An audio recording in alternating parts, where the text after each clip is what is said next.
Seguramente habrás escuchado muchas veces el término falacia y además lo habrás escuchado en relación a mentira, como si fueran sinónimos. En este capítulo de Ser Influyente te voy a estar hablando de qué es una falacia, pero además de cómo utilizarlas y por supuesto también cómo defenderte de ellas. Bienvenido a Ser Influyente, un podcast donde hablamos del poder de la influencia y la persuasión y cómo utilizarla para convertirte en un agente del cambio. Primero de todo, empecemos por el principio. ¿Qué es una falacia? Técnicamente, y si buscas la definición de falacia, es un error lógico, es decir, es un error en la lógica de un argumento. Esto, en teoría, es lo que dice la definición de falacia, pero veremos que dentro de ese término, con los años, y han pasado muchos años desde que se acuñó el término, se han ido metiendo dentro muchas cosas. Lo primero de todo es aclarar que una falacia y una mentira no son lo mismo, sino que la mentira es ese acto deliberado de ocultar la verdad o distorsionar la verdad de una manera que lleve al otro a pensar de otra manera.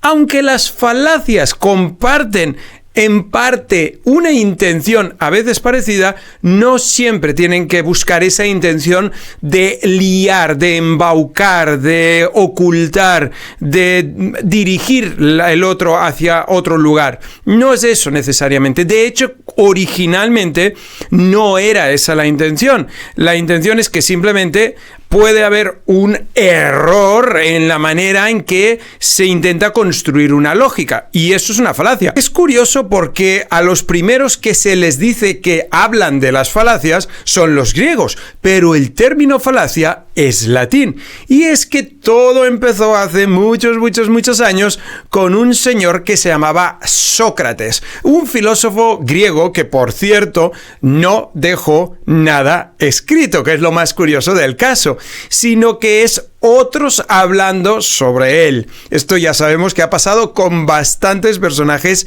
históricos notables e influyentes. Pues bien, Sócrates no escribió nada, pero su discípulo directo, uno de sus muchos discípulos, que fue Platón, él sí que habla de lo que dijo Sócrates.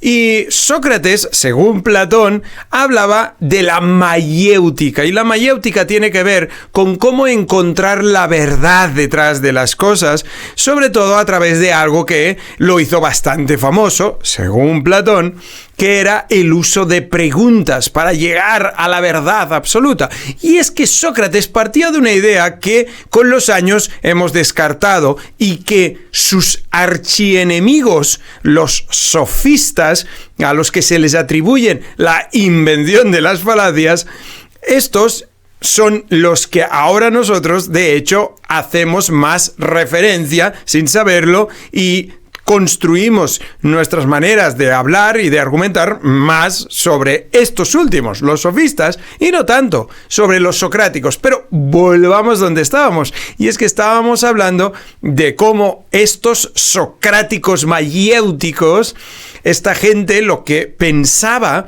es que el mundo tenía una serie de ideas que eran una especie de ideas verdaderas, inmutables.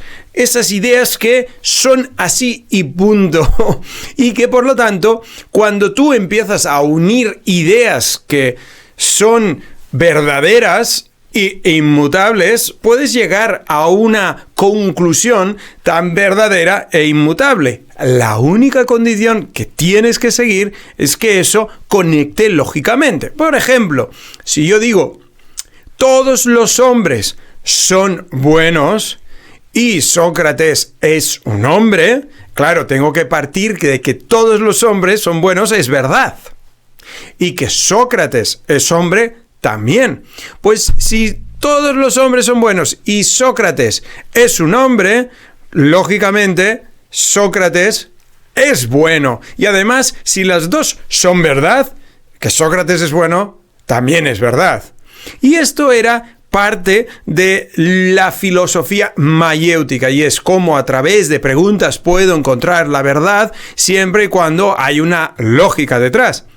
Quien siguió los pasos de Platón fue otro filósofo muy conocido, que es Aristóteles, que nunca conoció a Sócrates, de hecho, pero que fue discípulo directo de Platón.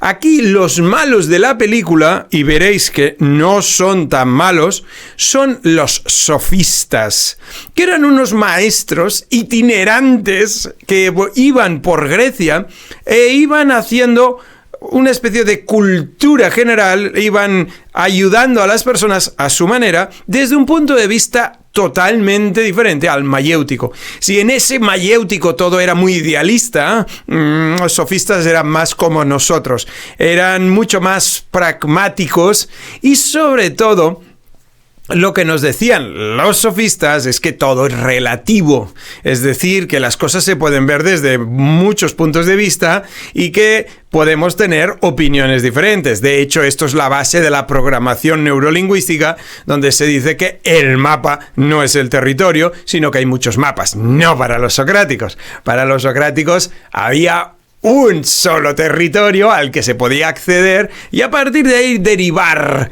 lógicas y conclusiones partiendo de ese mapa absoluto con un solo territorio que es el propio mapa. En cambio, los sofistas, digamos que en esa época se avanzaron muchísimo y lo que decían es, bueno, todo depende del contexto, todo depende de con los ojos que se miren, pero eso, bueno, eso les valió, según Platón, hablando de Sócrates, acuérdate, no tenemos nada sobre Sócrates, según Platón, eso valió el odio voraz y descarnado del señor Sócrates, por supuesto, de su discípulo Platón y por supuesto del discípulo de Platón, que fue Aristóteles. Pues bueno, todos odiaban a los sofistas porque los veían como unos mercenarios que iban por los sitios intentando ganar argumentos de una manera poco honrosa y además para ganar dinero. En realidad lo que estaban haciendo los sofistas es entender cómo funciona nuestro cerebro y darnos cuenta que nosotros estamos llenos de sesgos mentales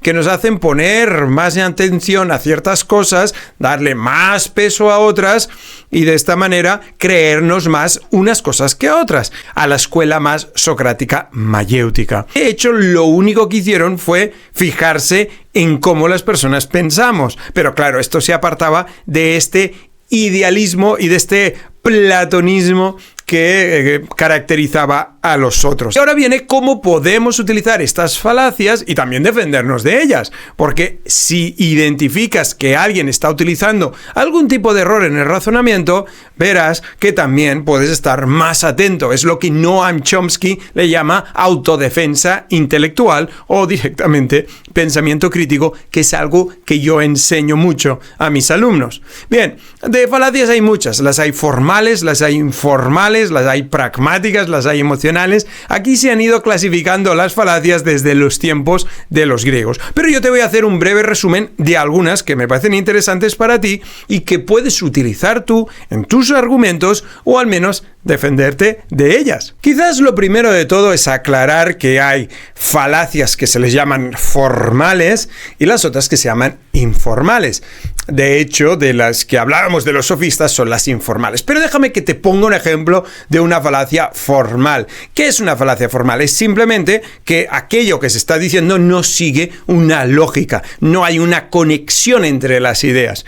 Fíjate, si yo te digo, los mejores coches son los más caros y este coche se vende mucho, dos ideas, los mejores coches son los más caros y este coche se vende mucho, este modelo, esto quiere decir que este es un buen coche.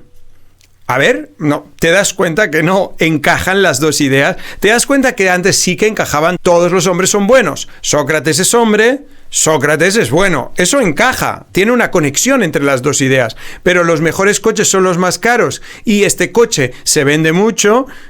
Por lo tanto, este es un buen coche, esto no tiene lógica, esto es una falacia formal y es que las ideas no conectan. Pero vamos a las informales, que son las jugosas, ¿no? La primera de todas es el ad hominem o falacia al hombre. Y esto es básicamente atacar al emisor, como si atacando al emisor la idea perdiera fuerza. De hecho, nuestro cerebro sí funciona así. Es decir, cuando decimos, ¿qué va a saber este si es muy joven? O cuidado con este político que es un corrupto, como por ser corrupto su idea que hay detrás de lo que está exponiendo ya no fuera válida. Quizás es válida. Imaginaros que alguien dice, bien, la educación es algo a lo que tenemos que apostar claramente, y alguien le dice, tu criterio no vale porque eres corrupto. Bueno, quizás fue corrupto, o quizás lo sea todavía, o quizás lo estén todavía juzgando por ello, pero eso no quiere decir que esa idea no sea válida. El emisor y la idea son dos cosas diferentes. Ciertamente, a veces, como ya veremos, si el emisor tiene más autoridad, puede ser que eso sea más válido. Evidentemente, si un médico te dice algo sobre un diagnóstico, es más probable que tenga razón el médico que no cualquier persona que pase por la calle. Pero no quiere decir que esa persona que pase por la calle no pueda tener razón en eso. Bien, vamos a la segunda. La segunda se le llama ad populum. Ya verás que muchas de ellas tienen nombres en latín porque la filosofía antes se estudiaba en latín. La segunda es la que nos habla del poder de las masas. Es cuando la gente dice, es que la mayoría de nuestros clientes les encanta esto. Un ad populum típico de una tienda es, este producto sale mucho. Algo así como, este producto se vende mucho. Si se vende mucho, es que hay muchas personas que creen que es bueno. Y si muchas personas creen que es bueno, es que es bueno. Sabemos que eso no es así. Muchas personas creían que Adolf Hitler era la solución, no por eso Adolf Hitler era la solución. También algo así como todo el mundo piensa igual. Dice, bueno, ¿y tú cómo sabes que esto es cierto? Bueno, porque todo el mundo lo dice, todo el mundo piensa igual. O en los anuncios donde ponen muchos números, mucha gente, el 90% de los usuarios, el 80%, todo eso son ad populums. Y es apelar a la fuerza de los números para darle validez a la propia idea. Otro muy interesante es el hombre de paja, la falacia de hombre de paja, que es básicamente reducir a casi al absurdo lo que está diciendo alguien para quitarle toda credibilidad a lo que está diciendo. Imagínate que un político dice algo así como, queremos revisar las políticas de inversión en las escuelas para optimizar el gasto y de esta manera poder mejorar la educación. Y viene el de la contraparte, viene el de la oposición y dice, vaya, que lo que está diciendo este señor es que lo que quieren es recortar las escuelas. No, recortar en la educación. Eso es lo que acaba de decir. Porque lo que quieren es hundir el sistema educativo. No ha dicho esto. Lo que pasa es que eso es reducirlo para acabar desactivando a esa persona, llevándolo a un extremo absurdo de algo que no ha dicho. Y eso lo hacemos mucho. Vaya, que lo que pasa es que no me quieres, ¿no? Es eso. No, yo no te digo que no quiero, que no te quiero. Yo lo que te estoy intentando decir es que quizás tendríamos que revisar cómo nos relacionamos los dos. Ya, vaya, que no me quieres. No, eso es hacer un hombre de paja. La próxima vuelve a ser en latín, ad verecundiam. Y ad verecundiam es apelar a la autoridad. Y eso es lo típico cuando tú dices, es que yo tengo más años que tú, soy tu padre, soy tu jefe, o soy el que manda aquí. Eso es apelar a la autoridad. Pero apelar a la autoridad también es lo que hace ese tenista o ese atleta de élite cuando está vendiendo, él no vende. Lo que hace él es hablar del vehículo como si él lo condujera, como si él fuera por la ciudad con ese vehículo oriental de gama media-baja, ¿no? Bueno, pues eso es hacer un ad verecundiam. Cuando sale en un anuncio una persona vestida con una bata blanca, una carpeta y un estetoscopio, eso es hacer un ad verecundiam, es apelar a la autoridad. Y ese es el opuesto al ad hominem. Es decir, la autoridad, como te decía antes, le da más fuerza a la idea, no necesariamente, pero en nuestra cabeza sí. Otro que se podría mezclar con este es el ad baculum. Y ad baculum es cuando tú apelas a la fuerza casi. Es una especie de autoridad amedrantadora, es decir, ahora yo aquí mando. Ya no es tengo autoridad, no, mando, el báculo. Y ahora aquí te digo que las cosas se tienen que hacer prácticamente por coacción, porque yo tengo el poder. Un ad baculum típico sería un policía, por ejemplo, un árbitro, un juez podría ejecutar un ad baculum, pero también lo podría hacer un padre si dijera, aquí te calles porque lo digo yo. Y punto. Eso es un ad baculum también, pero eso también, evidentemente, se utiliza para darle fuerza a ideas que quizá por sí solas no las tienen. El derivado de este, ¿cuál es? Otro que tiene nombre en latín, que es admetum, que en latín quiere decir apelar al miedo. Si alguien ha visto el discurso de George Bush sobre el eje del mal, lo que dice George Bush ahí es, oye, ha habido este ataque terrible contra los Estados Unidos de América y ahora los que lo han hecho van a pagar por ello. Ahora bien, aquí hay solo dos bandos, el bando de los que están contra los terroristas y el bando de los que están con los terroristas. Cuidado en qué bando caes tú, ¿no? Eso es hacer un admetum. Te van a pasar cosas malas. Si no te tomas este medicamento, tu riesgo de algo va a aumentar. Ya, vale, pero las razones para que me los tome, ¿cuáles son? No me digas me van a pasar cosas malas. No me digas solo voy a sufrir mucho. Eso es hacer un admetum solo. Dame ideas fuertes que apoyen que yo tengo que hacer esto. Es como, si sigues fumando te vas a morir, ¿no? Vale, eso es hacer un admetum. Dame las razones que hacen que el tabaco sea malo. Las razones que sean malo y las consecuencias no es lo mismo. El siguiente es hacer un ad misericordium. Hay muchísimos. Vamos a ver solo unos cuantos. Y el ad misericordium es apelar a la pena, a la misericordia. Esto es lo que hace un adolescente cuando quiere salir por la noche y sus padres no quieren. Papá, voy a ser el único o la única que no va a salir, mis compañeros, no sé qué. Bueno, eso es hacer un ad misericordia. Es cuando ves un anuncio de algún lugar donde hay mucha pobreza, hay una guerra y te van poniendo imágenes de la situación, de cómo están esas personas. Eso es hacer una ad misericordia, es apelar a la pena. No te están dando los razonamientos lógicos, están apelando a tus emociones. Otro muy conocido es el ad antiquitam. Y antiquitam lo que nos está diciendo es apelar a la tradición. Esto se ha hecho así toda la vida. Bueno, pero ¿por qué lo tenemos que hacer? Porque se ha hecho toda la vida. Porque llevamos miles de años haciéndolo. Y vas a decir, bueno, pero es un poco exagerado, miles de años. Pues no creas. Porque una de las razones con las que se defiende la democracia es que viene de los griegos.